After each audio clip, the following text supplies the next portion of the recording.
Como xa lles contamos ao longo deste informativo, o Goberno de Mariano Rajoy celebra esta mañá o seu primeiro Consello de Ministros. Onte mesmo, os novos ministros recibían as súas carteiras de man dos predecesores. Sobre ese executivo que xa exerce queremos falar hoxe no faladoiro político. E para iso temos connosco a Pablo García do PSDG, moi bons días. Hola, moi bons días. Ana Pontón do BNG, moi bons días. Bo día. Antonio Rodríguez Miranda do Partido Popular de Galicia. Hola, que tal? Bo día.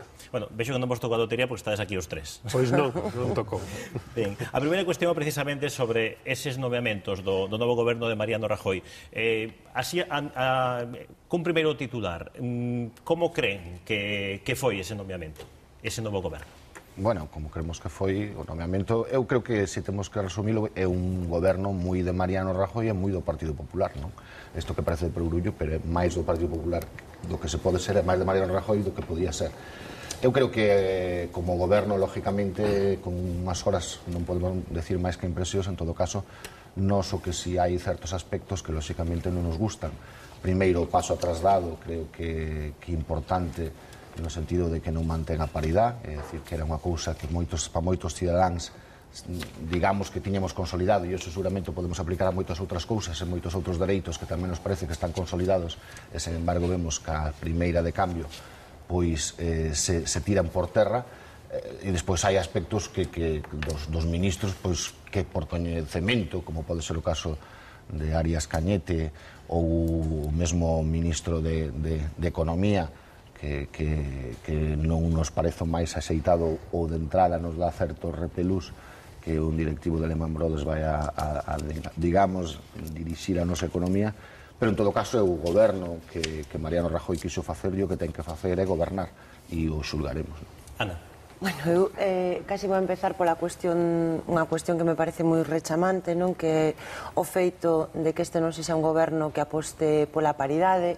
A mí non me sorprende porque creo que a igualdade non está consolidada, e tamén comprobamos como xa na Xunta de Galiza pois o Partido Popular deu pasos atrás nesta materia, que creo que están moito máis agudizados a nivel de Estado. Eso significa tamén que entre as prioridades deste goberno pois non está o do favorecer a igualdade entre os homes e as mulleres, dado que imagino que para o PP pois esa non é unha cuestión relevante, porque xa non o plasman nese programa, xa non o plasman nese goberno. Creo que hai outras cousas que son, en todo caso, preocupantes e indicativas de cal é o perfil e o tipo de políticas que vai a desenvolver o goberno do Partido Popular. Nos xa criticamos no momento en que o coñecimos, e nos parece un dato preocupante, que exista un exalto directivo de Lehman Brothers. Creo que iso danos unha indicación non do servizo de que intereses financeiros pois tamén vai a estar sometido este goberno. Creo que, ademais, o Partido Popular demostra como na oposición predica cousas que logo non é capaz de verificar cando chega a gobernar, e vemos como Mariano Rajoy, cando estaba na oposición, falaba dunha reducción moi superior de ministerios, non falaba de reducilos a 10, ao final só se reducen 2 ministerios. Creo que hai outro aspecto, e con iso remato, que para nós é preocupante, non? E desde a perspectiva galega pareceme que tamén non debemos de ter en consideración, por exemplo, un ámbito como pesca, que é tan relevante na economía de Galiza, pois non ten ningunha nomenclatura no Ministerio. Iso quere decir, bueno, pois a importancia que lle dá o Partido Popular a un ámbito que é tan relevante para a economía galega e a nivel de postos de traballo. Sí, Antonio. Pois miren, nosa visión, lóxicamente, é bastante diferente, non? É bastante diferente porque para nós xa foi importante desde o primeiro momento en que temos a un presidente galego, polo tanto, a un presidente que sinte, que disfruta con nós cos éxitos de Galicia e que sufre con nós ca problemática de Galicia, e ese é o primeiro e máis importante de todos.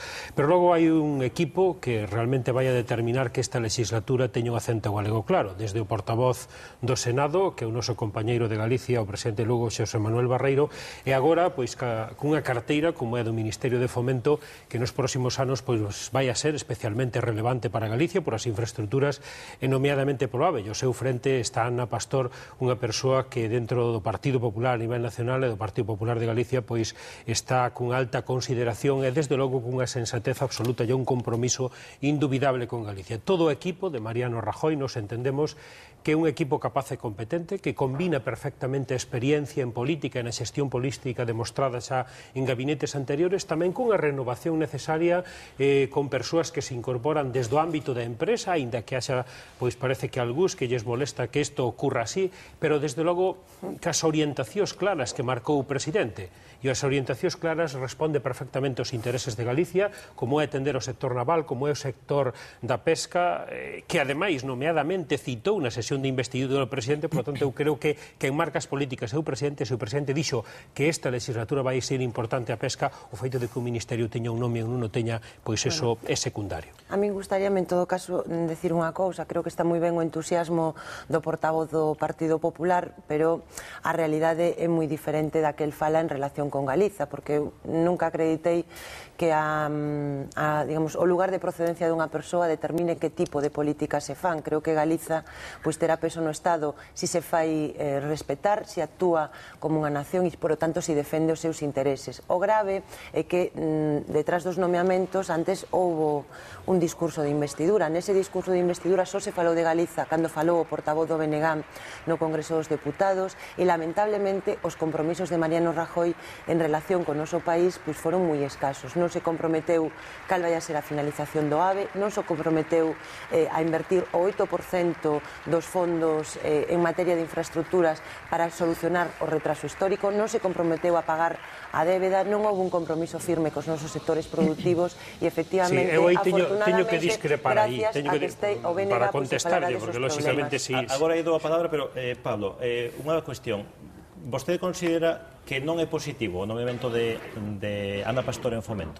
No, eu non a considero nin positivo nin negativo, é dicir, teremos que xulgalo dentro dun tempo. O que me parece tremendamente negativo é que baixemos e cambiemos o discurso. É dicir, eu que a señora Ana Pastor como ministra de todos os españois, porque de todos os españois, ou o señor Mariano Rajoy, na que sexa galego, de unha Sanxenxo no verán, de algún xeito teño unha visión nacional, me parece máis lóxico. E me parece incluso máis lóxico, ou podo entender que sexa prudente nas súas declaracións. O que xa non me parece nin lóxico nin admisible é que o goberno galego e o señor Feijóo, que hasta fai 3 días tiña encima da mesa e reclamaba todos os días unhos temas que eran urxentes, imprescindibles e que había que abordar xa e que non se podía demorar ni un minuto a súa solución, pois vemos que dende que o PP gañou as eleccións xa de alguna maneira, pois xa o tema do anticipo dos 800 millóns, bueno, pois xa nin siquiera se reflexa, xa o do AVE, bueno, pois xa non é un tema tan prioritario e xa certos temas que de algún xeito reclamaba a diario e había rodas de prensa todos os días para exixir o cumprimento, pois que xa deixen de ser prioritarios. Ese é o verdadeiramente inadmisible. Pois mire, eu que tomo un argumento que daba precisamente Ana. O lugar de procedencia non é determinante. Bueno, pois se non é determinante, efectivamente, o que está claro é que este goberno, que si ten persoas de procedencia galega, empezando por o propio presidente, pode facer política para Galicia, pero non sería necesario. No, bueno, vostede o dixo, permítame que termine o meu argumento. Por lo tanto, o importante son os temas. E o presidente do goberno, que é o que marca a política do goberno, dixo claramente que esta legislatura iba a ser unha legislatura mirando de cara a Europa. Por certo, en Europa é onde se deciden as políticas pesqueira, en Europa onde se decide a política agraria común, en Europa é onde se decide que poidamos novamente nos esteleiros galegos construir buques civís, é dicir, os sectores que para Galicia teñen unha gran relevancia, como é a pesca, a agricultura, a gandeiría, o sector naval, o sector da automoción, etc., están na xenda do presidente de xeito claro. E logo, pois, bueno, o ter a ministra de Fomento precisamente ao frente non rebaixa para nada, ao contrario. O presidente Feijóo dixo onte claramente, dixo no Parlamento, donde vostedes queren que se digan as cousas, ya nos parecenos ben, que non se iba a rebaixar nin o máis mínimo as exixencias ao goberno do Estado. En materia de financiamento, sí, xa dixo claramente o presidente que se sentaría co goberno do Estado para eses 800 millóns que temos reclamado en vía xudicial, pero que se non hai acordo que vamos a manteñer a reclamación, porque é algo de dereito para Galicia, non é un tema de discusión política. Permítanme remato. Por lo tanto, o presidente dixo que nós íbamos a ser bastante máis exigentes, por certo, bastante máis exixentes con este goberno do PP e de Rajoy dun galego que o Bloque Nacionalista Galego foi co goberno de Zapatero. Eso está Unha moi ben. intervención breve para cada un e Está cambiamos moi de ben tema. como consigna. O BNG, desde logo, no Congreso dos Deputados, o que vou defendendo con firmeza sempre os intereses de Galiza. Non pode decir o mismo o Partido Popular nin este presidente que xa está falando de que hai que ser permisivos con un novo retraso do AVE. Preocúpame moito Non é certo que... Sí que é certo. Non é certo. Sí que é certo, porque era o 2015 xa tampouco é a data de chegada do AVE e comprobamos vostedes permitiron mentiras continuadas durante todo este tempo. A grande mentira, cómplices, socios do Partido Socialista. Os socios do AVE son o PP e o PSOE, que creo que firmou Feijóo. Feijóo e Blanco non firmaron o Pacto do Obradoiro, que era un novo retraso para as infraestructuras. E agora mesmo quen salvou a ministra Madalena Álvarez? O Bloque Nacionalista Galego. Mira, vostedes xa están dicindo que esas cifras non son de referencia a ver se no ano 2018. O que hai que ser creíbles. Preocúpame moito. Pódense dar datas, eu pediría yo representante do PP... o coñecer a situación económica, eso é creíble. Sinceramente, para ser creíble, o que ten que ser creíble que se hai 2 anos había un pacto do Obradoiro que tiña que ter uns prazos e que había que cumprir, e era o grande pacto, perdona, por favor, e era o grande pacto que blindaba as infraestructuras neste país, seguirá sendo así. Non xa dixemos que era unha fraude, e estáse comprobando. E imagino que tamén o Partido Popular recoñecerá que o grande problema que hai agora é que seguramente non se cumplan nin esos prazos do Pacto do Obradoiro. E eu o que me preocupa é que se diga que este vai a ser un goberno que mira a Europa. O que ten que facer, en todo caso, é a Xunta de Galiza ter unha senda galega de cales son as súas reivindicacións, porque eu moito me temo que a mirada de Europa non vai a ser unha mirada para defender os intereses de Galiza, senón para ver cales son as ordes de Merkel e Sarkozy. Bueno, eu do que decía o representante do Partido Popular, eu me encanta entonces que si desde onte o señor Feijóo vai cambiar de actitud, pois benvido sexa. O que está claro é que nestes mes e pico que fai desde que cambiaron as eleccións ou desde que cambiou o goberno, sí que cambiou o discurso, sí que cambiou a súa exigencia e sí que nas súas declaracións públicas cambiou absolutamente de parecer. Si a partir de agora o vai a facer, benvido sexa. Eu quixera facer un apunte do que dixo o señor Miranda co tema, por exemplo, falou o tema da política agraria, que sin dúbida é un dos grandes temas que temos que enfrontar. E aquí os gandeiros galegos e os agricultores galegos ben coñecen tamén o señor Arias Cañete, e o señor Arias Cañete ben temos todos na memoria como xestionou crisis como foi o das vacas tolas, como se fixeron os repartos de cuota que se fixeron na súa época e o que dou de sí. E por unha cuestión elemental, que quen é o señor Arias Cañete, e o señor Arias Cañete é un terratenente andaluz casado ademais con outra terratenente andaluza, que iso non é nada malo, pero que lóxicamente ten moi pouco que ver co modelo de agricultura e de ganadería que temos en Galicia. E non o digo por prexulgar, ten 4 anos casi de xestión como ministro de Agricultura e non foi un bon ministro de Agricultura e, polo tanto, as perspectivas non poden ser boas. Última intervención e cambiamos de tema. Pois sí, mire, o Pacto do Obradoiro efectivamente fixose para cumplilo. Está comprometido, está establecido por escrito, pero evidentemente pasou un tempo, pasaron uns anos e a día de hoxe hai 2.500 millóns de euros que quedaron sin contratar, e desde logo está todo sin pagar. Polo tanto, o compromiso do noso presidente, do goberno de España, é que vai a rematar o AVE galego e que o vai a pagar, porque outros non o pagaron. Pois dirallo un momento que se incorpore e coñeza exactamente como está. É curioso como xa non lles preocupa tanto a chegada do AVE. O que lle importa é que dar cifras, dar datas, para logo non cumprilas. Ahora non me importa, pero as datas hai que dalas reales. Dalas reales. E cando se poden dar? Podense dar datas cando sean creíbles. Perdón, o Pacto do Obradoiro está para cumplilo, pero hai que saber este goberno con que se encontra cando chegue. Segunda cuestión.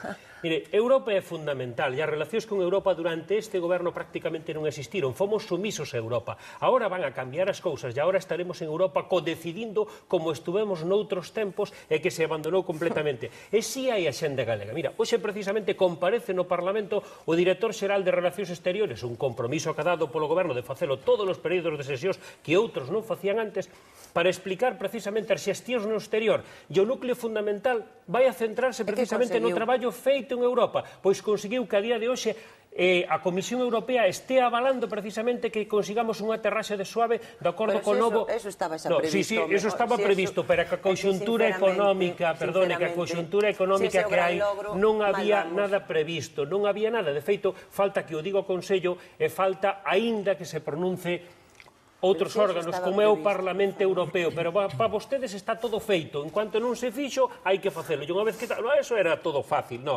esa é a realidade. Vostedes tuveron ocasión noutros tempos de gobernar, e evidenciaron o que xa conseguiron, polo tanto, miren, eu creo que cando non se pasou polo goberno, pódense facer certo tipo de cousas, pero, si, perdone, a subida do paro en Galicia, a peor foi o último goberno bipartito, o mes de decembro do ano 2008 foi o último mes do ano. Que se destruímos máis emprego. Usted quere falar de todo, falamos de todo, eu non teño problema. Imos falar dun tema máis que é a aprobación do Parlamento de Galicia esta mesma semana, fai 2 días, deses presupostos da comunidade para o ano 2012. Uns presupostos que o Partido Popular sacou adiante en solitario. Dende a oposición hai varias queixas, por exemplo, a lei de acompañamento aos presupostos, tamén din que son as contas provisionais porque están pendentes da revisión a espera do que se faga no novo goberno de Madrid.